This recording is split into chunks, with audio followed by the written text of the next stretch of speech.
you.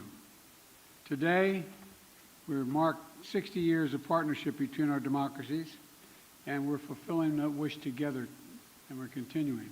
I truly believe it has brought out the best in both of us, not only in Kenya and America, but around the world. It's had a positive impact. But through our partnership, we're continuing to meet our responsibilities in 4 key areas. First, I'm proud to announce we're working with Congress to designate Kenya a major non-NATO ally. That's a fulfillment of years of collaboration. Our joint counterterrorism operations have degraded ISIS and al-Shabaab across East Africa. Our mutual support for Ukraine and has rallied the world to stand behind the UN Charter. And our work together on Haiti is helping pave the way to reduce instability and insecurity. And I want to thank you, Mr. President, and Kenya's leadership for multinational security support mission in Haiti. Our new global partnership is going to build on all this progress. We're going to meet new challenges with more resources. And it's going to strengthen the security of our countries and our countries around the world. Second, we're deepening our economic cooperation. Both President Ruto and I have focused on growing economies, and growing them from the bottom up, the middle out, the bottom up, and when that happens, everybody does well, not the top down. Because when the middle class does well, the poor have a ladder up, and the wealthy still do very well. That's true in Kenya, that's true in America, and that's true around the world. Right now, many countries, debt stands in the way of growth. Too many nations are forced to make a choice between development and debt, between investing in their people and paying back their creditors. So today we're launching what we're calling the Nairobi, Washington Vision. This initiative is going to bring together international financial institutions and nations from all around the world to mobilize more resources for countries saddled with debt, to open more opportunities to the private sector financing, and to promote transparent, sustainable, and affordable lending practices. These are big goals. It's going to take time to see lasting progress, but we're providing $250 million, the United States is, to the World Bank in a crisis response window.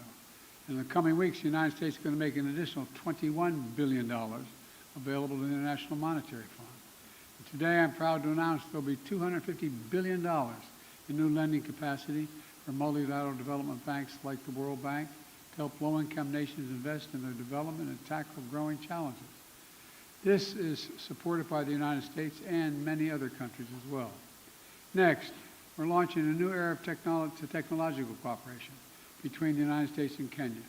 That means new partnerships with industry, artificial intelligence, semiconductors, and cybersecurity companies.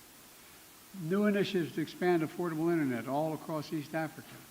New education programs are going to bring Kenyan students to the United States to study in the STEM fields. And I'm proud to announce that I'm working with Congress to make Kenya the first country in Africa to receive funding through the CHIPS and Science Act, which has served us well. This funding will link their supply chains to the United States and to our partners, and spur innovation that extends from Silicon Valley in California to Silicon Savannah in Kenya, which, by the way, is already a $1 billion tech hub. Already a $1 billion tech hub. Finally, we're ensuring democracy delivers for our people. That includes Kenya's diaspora community here in the United States. 2 years ago, our nation's first black vice president, President Kamala Harris, launched the nation's first Presidential Advisory Council on African Diaspora Engagement. Today, we're building on her work to strengthen long-standing bonds between our people. I also want to thank you, Mr. President, for taking action to implement the long-awaited Public Benefits Organization Act, which provides historic protections for civil society and NGOs all across Kenya. Like you, I believe the future is going to be won by countries that unleash the full potential of their population, including civil society, women, and young people. I look forward to working together to implement this act and jump-starting anti-corruption reforms to promote democratic values that bind our nations together. Now, let me close with this. Taken together, these are responsibilities Kenya and America must meet in the years ahead. To meet them together as partners for security, for prosperity, for innovation, and most importantly, for democracy. But I know these responsibilities will wake the best in us. And I know will not only bring our nations together, Well, I want to thank you for, again, Mr. President, for being here and knowing we have even bigger dreams for the cooperation of our countries. The floor is yours, sir. Thank you, Mr. President, and I want to, in a very, very sincere way, thank you, Mr. President, for inviting me to make this state visit to the United States. On behalf of the people and government of Kenya, I also take this opportunity to express my deep gratitude for the warm welcome we have received on our arrival and the excellent hospitality of the American people. My visit provides us, Mr. President, with the opportunity to celebrate 60 years of bilateral relations rooted on shared values of freedom, democracy, rule of law, equality, and inclusivity. My visit takes place at a time when democracy is perceived to be retreating worldwide. The accelerating drift towards regimes indifferent to democratic values is a deep concern to us, and I believe it is time the U.S., working with Kenya, deploys its capabilities and rally like-minded democratic countries to set up the course for democracy. During our discussions, we agreed on the significant opportunity for the U.S. to radically recalibrate its strategy and strengthen its support for Africa, as discussed at the U.S.-Africa Leadership Summit, by enhancing its investment in the institutions of African integration and increasing support for peace and security. As we take this historic step of elevating our partnership to be more effective in addressing global challenges, it is important for us to appreciate that many countries in Africa, including Kenya, are struggling with an overwhelming convergence of multiple shocks, including extreme climate events, debt distress, and the disruptive upheavals in Europe and the Middle East, whose cumulative impact is to divert national resources from investment in people and economic growth into managing climate-induced crises and servicing sovereign debt. For this reason, I have underscored the imperative for our partnership to facilitate recovery from these multiple crises, and particularly for the United States of America to take a leading role in a comprehensive debt resolution framework by doubling contribution to the concessionary financing window of the World Bank, and also to work with the IMF on rechanneling SDRs to institutions like the Africa Development Bank to further leverage on private sector funding to support countries. Unless this is done, and done immediately, the values of freedom, democracy, and the rule of law are in great jeopardy. On regional peace and security in the Horn of Africa and the Great Lakes region, I express optimism that Kenya and the US will innovatively design appropriate defense and security frameworks to help Kenya as the anchor state and the region in general to deal with the peace and security challenges that are undermining human well-being, slowing down development, and also having a negative impact on democracy. We affirmed our mutual commitment to the stabilization of Haiti through the multinational security support mission. The Kenya-UN Climate and Clean Energy Industrial Partnership we have just committed to is an encouraging milestone on our collective journey and builds on the paradigm shift we have inaugurated at the Africa Climate Summit in Nairobi last year. Accordingly, Africa's resource potential is a huge opportunity to deploy US technology and investment to catalyze unprecedented growth through green industrialization. We've also agreed to hasten the renewal of the Africa Growth and Opportunities Act to sustain the rising momentum of our investments and exports in the manufacturing space. Similarly, we agreed to undertake sustainable green growth by facilitating conclusion of our strategic trade and investment partnership alongside the renewal of AGOA.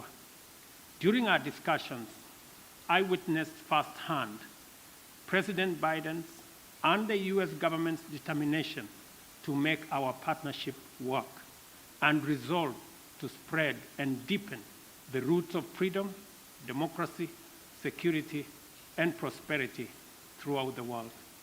As my visit comes to a close, I am confident that our engagements have laid a solid foundation for us to continue the good work we have begun with stronger faith and greater hope for success, because in Joe Biden, Kenya and Africa have a strong and committed friend. I thank you. Thank you, Mr. President. You do have a friend, and you know, the African continent can have 1 billion people not too soon. The idea we're going to ignore it makes no sense at all. First question, Michael Wilner, McClatchy. Thank you, Mr. President. Two questions, if I may, on... No, one. I'm going to do my level best on Haiti and on Israel. Your administration went on a worldwide search for security forces, Beninese forces, Bangladeshi, Canadian, Chilean, any but American forces to stand up this multinational security support mission for Haiti before Kenya stood up to lead. Can you explain why it is that you believe, on the one hand, that this mission is so critical, and on the other, why it is that you have categorically ruled out contributing U.S. forces to this effort? Is it your goal to beat back Haiti's gangs or to contain them? And on Israel, does the United States... One question. I'll answer your question. Okay, yeah. The question with regard to Haiti is, we concluded that for the United States to deploy forces in the hemisphere just raises all kinds of questions that can be easily misrepresented about what we're trying to do, and be able to be used by those who disagree with us and against the interest of Haiti and the United States. So we set out to find a partner or partners who would lead that effort that we would participate in, not with American forces, but with supplies and making sure they have what they needed. And so, you know, I'm very grateful for President Ruto's leadership here, multinational effort, but Kenya's willingness to really lead this matters. You're not the only country, but you're leading this effort. And there's going to be U.S. forces, none on the ground, but we're going to supply logistics, intelligence, and equipment. Matter of fact, some equipment has already arrived. And Kenya is stepping up with police, and other countries plan to do as well. The United States is going to support the collective effort here. And of course, Kenya won't be going it alone. We're working with Congress to provide $300 million to MSS mission and an additional $60 million for equipment assistance. And we've received and are continuing to bring major contributions from other partners in as well. President Ruto and I agree that Haitian people deserve better.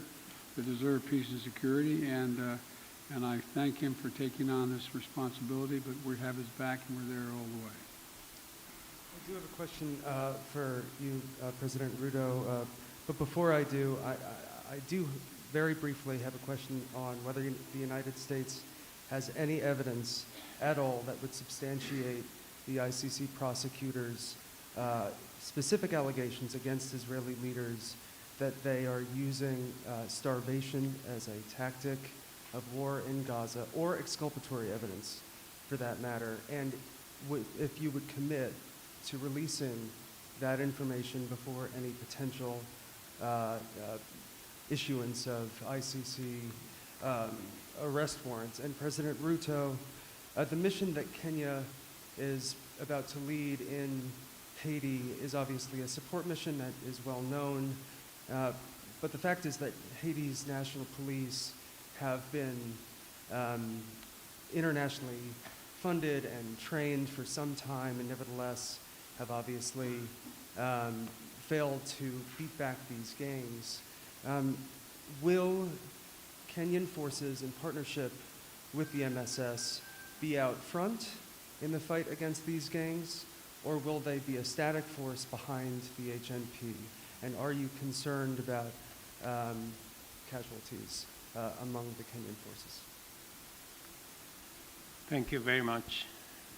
Kenya believes that the responsibility of peace and security anywhere in the world, including in Haiti, is the collective responsibility of all nations and all peoples who believe in freedom, self-determination, democracy, and justice.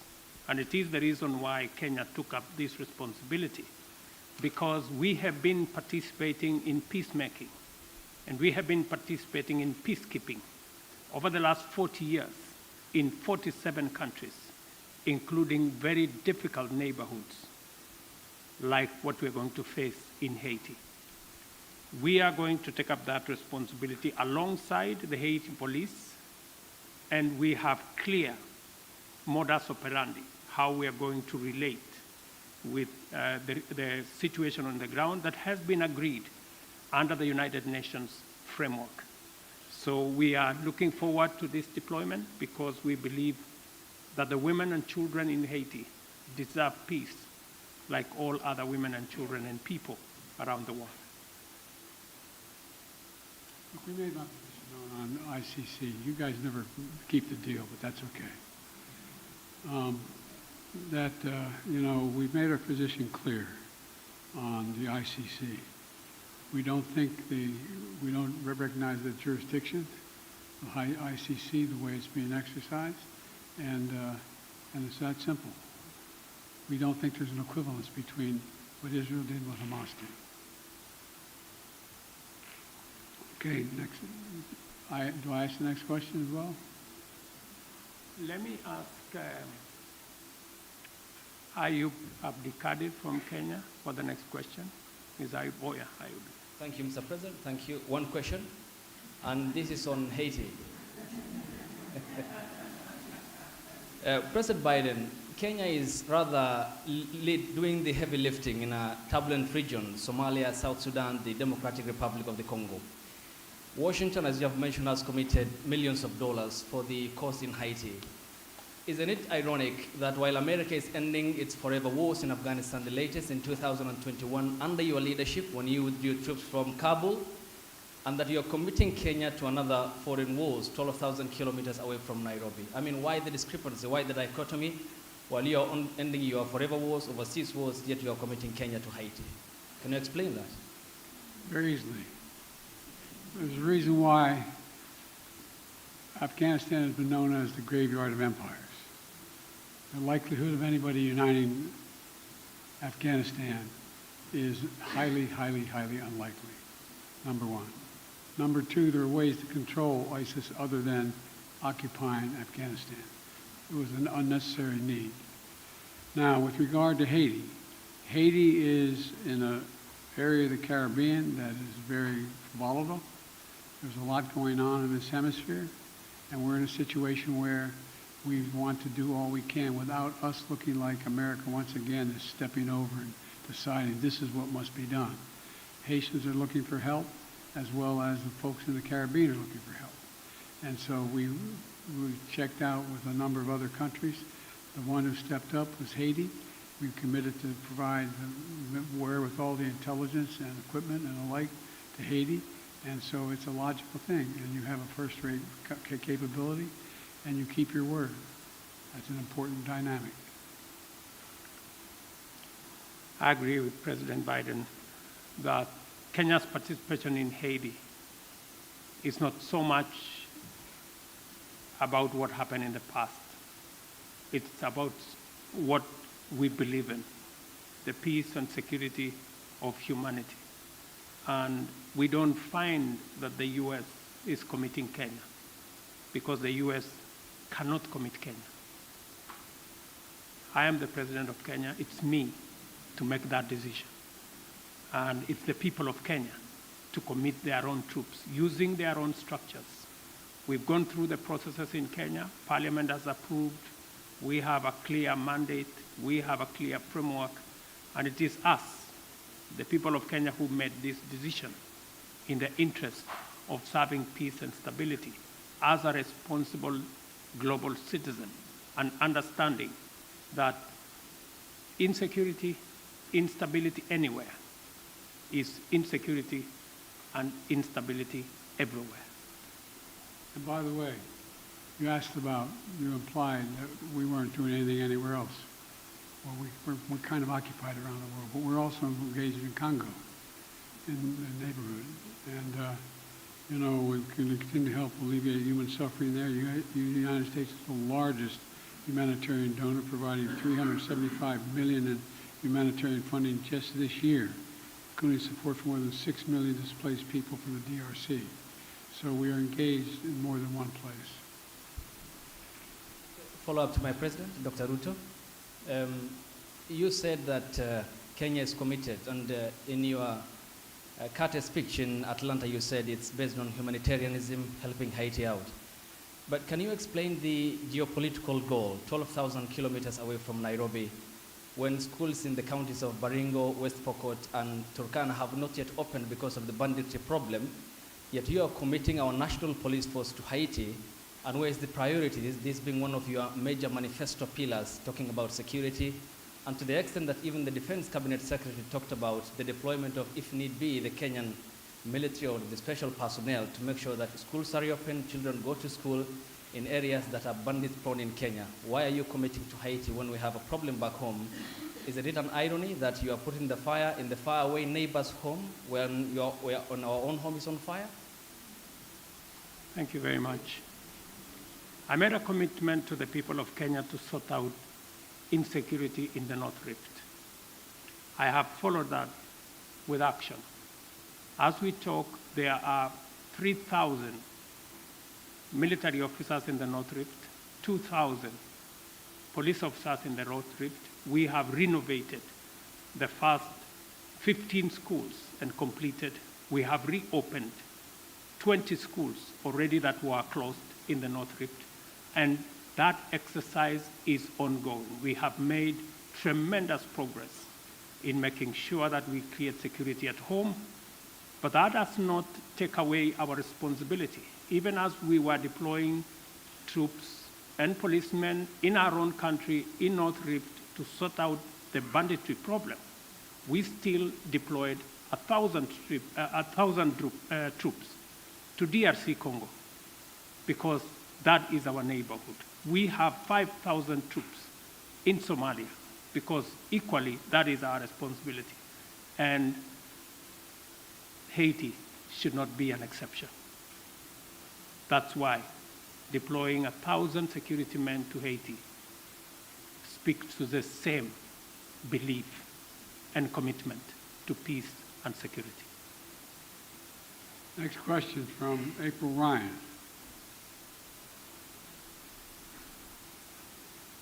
Mr. President, President Biden, President Ruto, thank you. First of all, when you talk about Haiti, President Ruto, you said Haiti is a collective responsibility for all nations.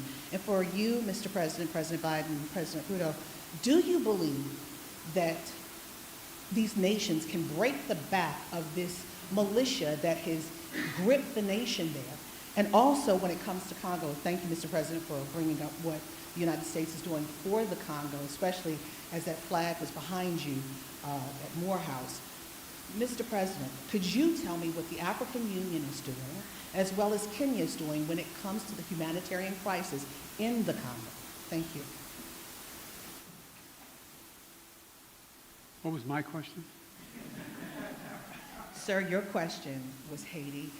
Can the United States and Kenya, or the nations collectively, break the backs of this coordinated militia that has the grips of the nation, that nation? Yes.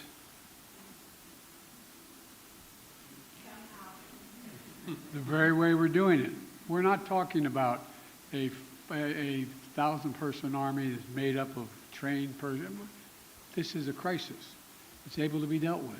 And we think we can deal with this way with a multinational approach, with Haiti leading the way and us providing the intelligence as well as equipment. Gangs and criminals do not have nationalities. They have no religion. They have no language. Their language is one. To deal with them firmly, decisively, within the parameters of the law.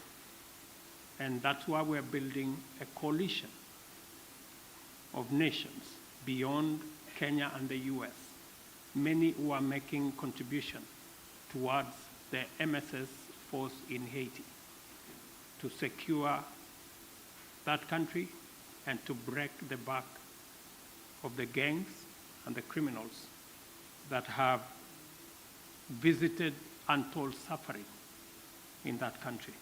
On DRC, the AU, the East African Community, and Kenya are seized with that matter. I've just told you that Kenya had 1,000 troops in Haiti. We now have another 800, not in Haiti, but in DRC. We now have another 800 troops from SADC. We are going to be having a meeting of the East African Community. I did send my my foreign minister to Kinshasa. They had a conversation, and shortly we will be looking at how to begin the dialogue process under the Nairobi process, because we believe there is no military solution to what is going on in DRC, but instead, dialogue should be able to give us the necessary momentum and outcomes that would settle the matters in Eastern DRC. So both the AU, the East African Community, and Kenya as a country are seized of that matter. We know that the humanitarian crisis in Eastern DRC has displaced close to 7 million people. And I want to thank the United States of America for stepping in with humanitarian support for that region, because it is a collaboration of different countries in different ways to deal with that situation. The rest of us are committing troops. We are committing deploying our infrastructure to facilitate the resolution of the matters in DRC.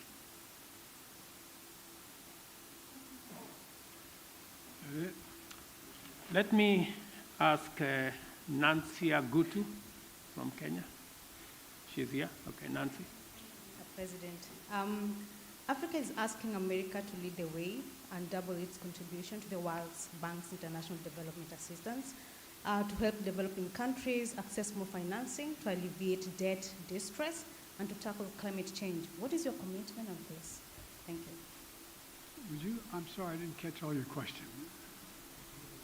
Sorry, I'm saying Africa is asking America to lead the way and double its contribution to the World Bank's international development assistance to help developing countries Yes. to access financing to alleviate debt distress and to tackle climate change. What is your commitment on this?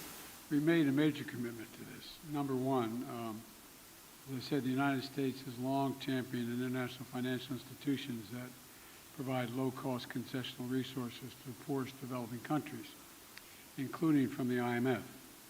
To that end, my administration helped design and establish the IMF's new initiative that provides low-cost funding for countries that are taking steps to enhance their resilience. Important partners in Africa have the capital they need to ensure they have the capital they need to invest in their futures.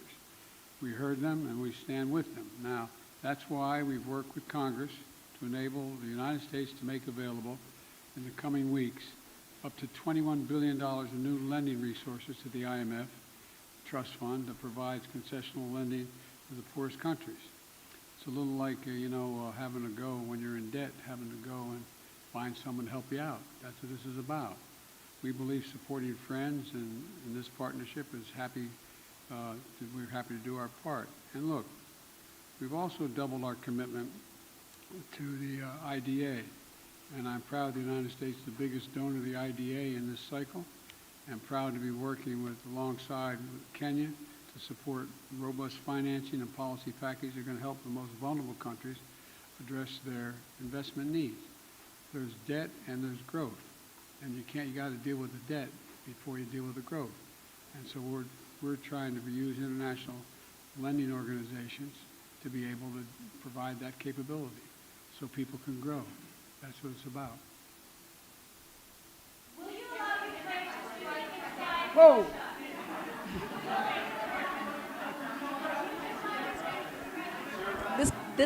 This concludes the press conference. Thanks, everybody.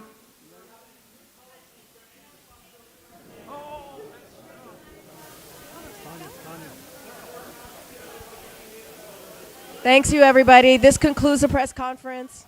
Thank you. Thanks, everybody.